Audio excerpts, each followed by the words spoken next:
안녕하십니까? 반갑습니다. 잘 지내셨지요?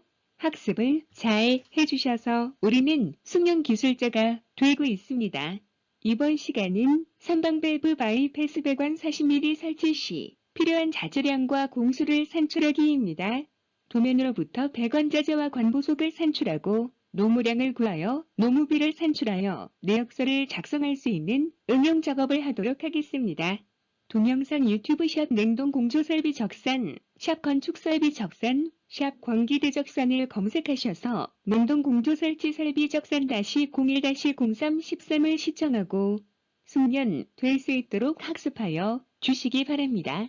우리가 충분히 자율학습을 하면 취업 후 실무 작업 시 설계, 시공, 공무 등을 할 때 배관, 덕트, 소방의 도면을 작성, 시공, 보수하게 됩니다. 이때 바이패스 배관이 별도 확대 도면으로 제공되지 않더라도 물량과 노무량을 산출하여 내역서를 작성할 수 있는 직무 능력이 향상되어 실무 업무에 적용하실 수 있습니다. 유튜브 샵 냉동공 조설비 적산, 샵 건축 설비 적산, 샵 광기대 적산으로 검색하여 주세요. 모바일, 핸드폰에서 보시기 편리하도록 새로 보기로 제작하여 편리합니다. 충분한 이해가 되도록 반복 학습하여 주시기 바랍니다. 좋아요, 구독하기, 예약하기를 눌러주시기 바랍니다. 보완하고 업데이트하여 새로운 기술 자료를 꾸준히 보실 수 있게 노력하겠습니다. 다음은 권기대 교수님께서 수업을 진행하여 드리겠습니다. 교재를 펴주세요. 이번 장은 선방 밸브 바이패스 배관 40mm 설치 시 필요한 자재량과 공수를 산출하기입니다. 배관은 동관 L타입이며 보온재는 고무 발포 보온재 32mm 두께로 하고 마감은 하지 않습니다. 동관은 K, L, M 세 가지 타입이 있으며 K타입은 의료용, L타입은 일반용, M타입은 기타용으로 쓰이며 설비 배관과 냉동 배관은 L타입이 사용됩니다. 또한 동관은 경관과 연관으로 나누어져 있으며 경관은 밴딩이 되지 않아 용접용으로 사용되고 연관은 20mm 이하의 관으로 가용성이 좋아 밴딩, 플레어 접합 등을 하여 사용할 수 있습니다. 물량 집계표와 노무량 집계표, 내역서를 작성하기 전 물량 산출 근거서를 작성하도록 하겠습니다. 선방 밸브 바이패스 배관 40mm를 동관 재질 나사식이음으로 작업하도록 하겠습니다.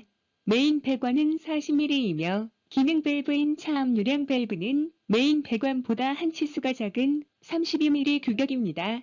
우리는 50A 배관까지 나사식이음으로 하며 용접식이음 방법은 모든 배관 규격에서 사용할 수 있다는 것을 알고 있습니다. 1. 강관 규격에 따라 가로, 세로의 거리를 구합니다. 배관의 길이를 구할 때 가로와 세로 길이를 더하고 바이패스 배관 길이도 더하도록 합니다. 다만 밸브 등의 부속품이 존재하지만 부속품의 길이를 감안하지 않고 길이를 정하도록 하겠습니다. 강관, 규격, 가로줄에 단위, 미터, 수량을 적습니다. 2. 나사식 수용 배관은 부속품, 즉 엘도와 배관을 연결할 시 동관용 용접이음을 사용하고 밸브, 스트레이너 등을 연결할 때는 동관용 나사식 부속품으로 연결하게 됩니다. 용접 이음에서는 플랜지를 풀어 수리 조립이 가능하지만 나사식 이음은 유니온 부속품을 사용해야 합니다. 게이트 밸브와 글로브 밸브는 황동 재질입니다. 패킹이 누락될 수 있으나 적산에서 패킹을 산출하지 않더라도 공사를 시행할 시에는 접재를 비해서 감안하여 구입하여야 합니다. 3. 동일한 방법으로 모든 부속품의 명칭과 규격, 단위 수량을 확인하고 모든 부속품의 물량을 산출합니다.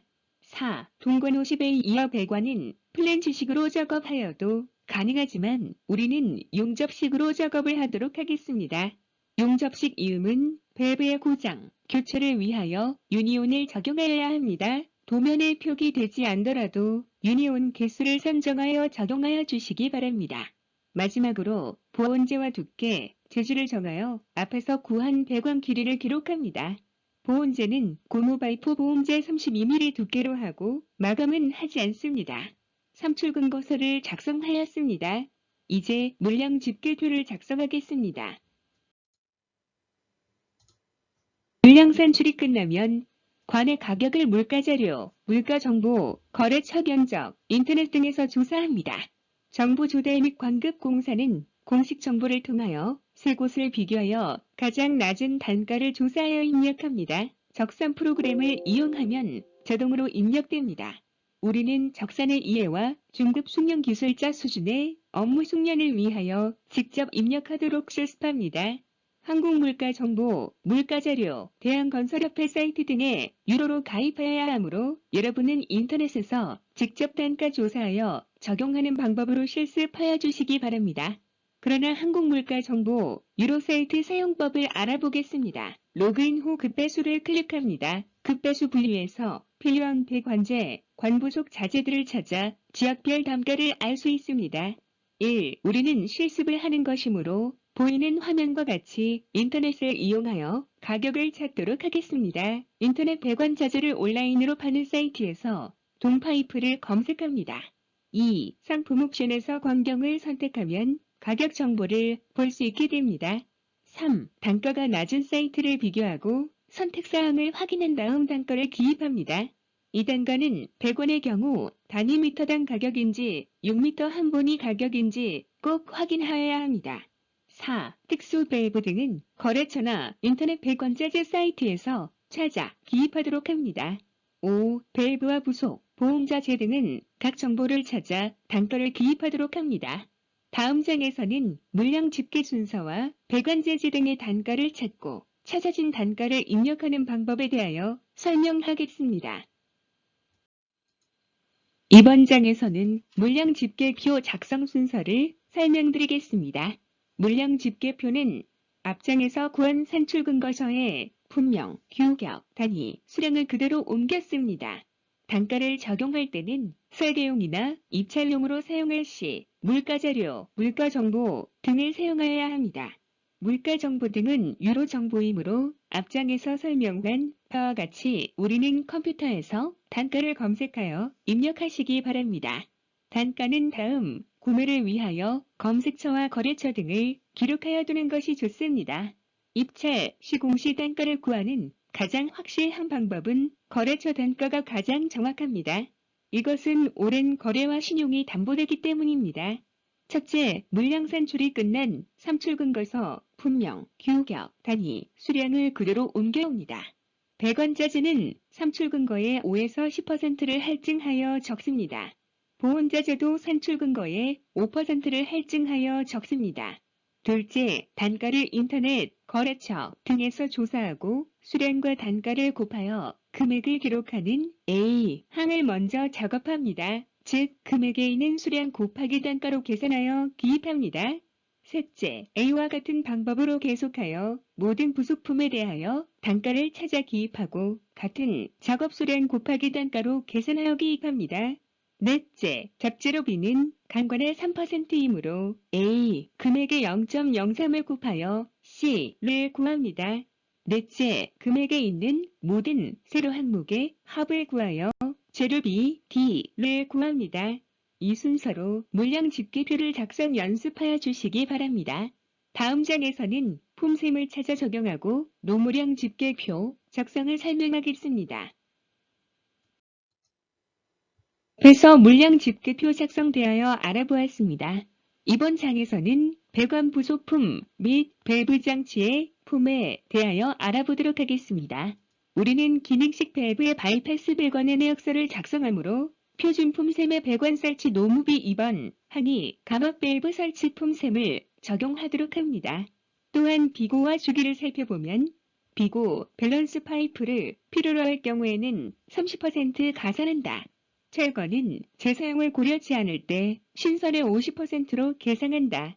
주기 1. 본품은 감압 밸브, 게이트 밸브, 글로비 밸브, 스트레이너, 압력계, 안전 밸브 등 바이패스 배관, 조립 및 설치, 배관 시험품이 포함되어 있다. 주기 2. 밸런스 파이프를 필요로 하지 않을 경우를 기준한 것이다. 주기 3. 온도 조절 장치도 본품에 준하므로 이 품셈을 적용합니다. 이번 표의 설치 품셈을 확인하여 보겠습니다. 규격의 광경을 확인합니다. 배관공의 품을 확인하여 노무량 집계표 배관공 품셈에 적용합니다. 다음으로 보통림부의 품을 확인하여 노무량 집계표의 보통림부 품셈에 적용합니다. 보온재 노무량입니다. 배관의 규격별 보온재의 두께를 확인하고 노무량 집계표의 보온품에 적용합니다. 배관의 규격별 보온재의 두께에 보통림부의 품을 확인하고 노무량 집계표 보통림부 품셈에 적용합니다. 다음 밸브의 수량과 배관품을 곱하여 배관공 속의 밸브의 수량과 보통림부의 품을 곱하여 보통림부 소개를 계산합니다. 다음 보온재의 수량과 보온공 품을 곱하여 보온공 소개, 보온공 수량과 보통림부의 품을 곱하여 보통림부 소개를 계산합니다. 다음 배관공의 소개를 세로항을 모두 더하여 구합니다. 다음 보온공의 소개를 세로항을 모두 더하여 구합니다. 다음 보통림부의 소개를 세로항을 모두 더하여 구하면 노무량 집계가 끝납니다. 일반 밸브 및 콩류 설치품과 감압 밸브 장치 설치품 중 감압 밸브 장치 설치품을 적용하면 빠르게 노무량 집계표를 작성할 수 있습니다. 이렇게 바이패스 배관 작업을 하나로 하여 품을 정리하고 재료비까지 정리된 것을 1위 대가라고 합니다. 1위 대가를 작성하여 견적을 하면 시간 단축되고 편리하기 때문입니다. 다음 장에서는 정부 노임 단가를 확인하고 내역서 작성에 대하여 설명하겠습니다. 정부 발표 노임 단가표는 내역서 작성 시에 단가를 적용할 것입니다. 2020년 보통림부 배관공, 보온공의 노임 단가를 볼 수 있습니다. 노임 단가는 매년 전반기와 하반기에 정부에서 발표하므로 찾아 적용하시기 바랍니다. 보통림부, 특별림부, 용접공, 도장공, 배관공, 보일러공, 위생공, 덕트공, 보온공 등이 우리가 자주 찾는 숙련공들입니다. 다음 장에서는 내역서 작성에 대하여 설명하겠습니다. 이번 장에서는 내역서 작성 순서를 말씀드리겠습니다. 첫째, 앞에서 구한 물량 집계표에 품명, 규격, 단위, 수량을 그대로 옮겨옵니다. 우리는 배관자 제가 삼출 근거의 10%를 할증하여 적용한 것을 알 수 있습니다. 할증을 적용한 것은 재료의 절단, 사고 등으로 부산물이 발생되어 재료가 부족하지 않게 하기 위한 것임을 알 수 있고 물량 집계표에 수량을 적용하여야 한다는 것을 알고 있습니다. 둘째, 자재별, 규격별 수량의 단가를 곱하여 금액 A를 계산합니다. 수량 곱하기 단가는 금액 A가 되는 것입니다. 모든 품명에 대하여 금액을 구하는 작업을 합니다. 셋째, 녹막이 페인트를 품명의 가로칸에 기입합니다. 녹막이 페인트의 수량 곱하기 단가는 금액 B가 되는 것입니다. 모든 품명에 대하여 수량의 단가를 곱하여 금액비를 구하는 작업을 합니다. 넷째, 노무량 집계표에서 구한 배관공, 도장공, 보통림부를 품명의 세로칸에 순서대로 기입합니다. 앞에서 숙지한 정부 노임 단가를 적용하여 기입합니다. 노무 수량 곱하기 단가는 금액 C가 되는 것입니다. 모든 노무 품명에 대하여 금액을 구하는 작업을 합니다. 다섯째, 잡재료비는 강관의 3%이므로 A 금액의 0.03을 곱하여 D를 구합니다. 여섯째, 금액에 있는 모든 재료비 세로 항목의 합을 구하여 재료비 합 2를 구합니다. 일곱째, 금액에 있는 모든 노무비 세로 항목의 합을 구하여 노무비 합 F를 구합니다. 여덟째, 재료비 합 2와 노무비 합 F를 더하여 내역서 작성을 완성합니다. 단일 공사의 경우 이 내역서에 기업이윤 등을 추가하여 견적서로 제출할 수 있습니다. 이와 같은 순서로 내역서 작성을 연습하여 주시기 바랍니다. 우리는 이번 시간에 기능식 밸브의 바이패스 배관 설치 시 필요한 자재량과 공수를 산출할 수 있는 능력을 가지게 되었습니다. 도면에서 배관 자재와 관보속을 산출하고 노무량을 구하여 노무비 산출과 내역서를 작성할 수 있는 응용 작업을 학습하였습니다. 우리는 평면도를 이해하고 표현되지 않는 바이패스 배관의 여러 부속품의 규격과 수량을 확인하였습니다. 도면은 현장에서 시공하기에 완벽하여야 합니다. 모든 것을 표현하면 도면이 복잡하여 이해하기가 더욱 어려울 수 있습니다. 도면을 설계할 때 약속된 부분은 제외하고 작업을 하게 됩니다. 우리는 이런 약속을 이해하기 위하여 도면을 이해하는 방법을 배우는 것입니다. 여러분이 설계를 할 때나 시공을 할 때 약속을 기억하고 이해함으로써 숙련된 기술자가 되는 것입니다. 적산 업무의 가장 기본인 물량 산출을 하기 위한 도면을 파악하고 이해하여 업무의 숙련도를 키워야 합니다. 바이패스 배관이 별도의 확대 도면으로 제공되지 않더라도 물량과 노무량을 산출하여 내역서를 작성할 수 있는 직무 능력이 향상되어 실무 업무에 적용하실 수 있습니다. 설비적산, 능력 단위는 설계도서를 이해하여 정확하게 물량을 산출하고 단가를 적용, 자재비와 노무비를 산출하여 공사비를 최적화할 수 있는 내역서를 작성하기 위한 물량 산출 능력이 선행되어야 합니다. 적산 용지와 도면은 교재의 내용으로 진행하였습니다. 충분히 숙련되지 않았으면 반복 학습하여 주시기 바랍니다. 수고하셨습니다.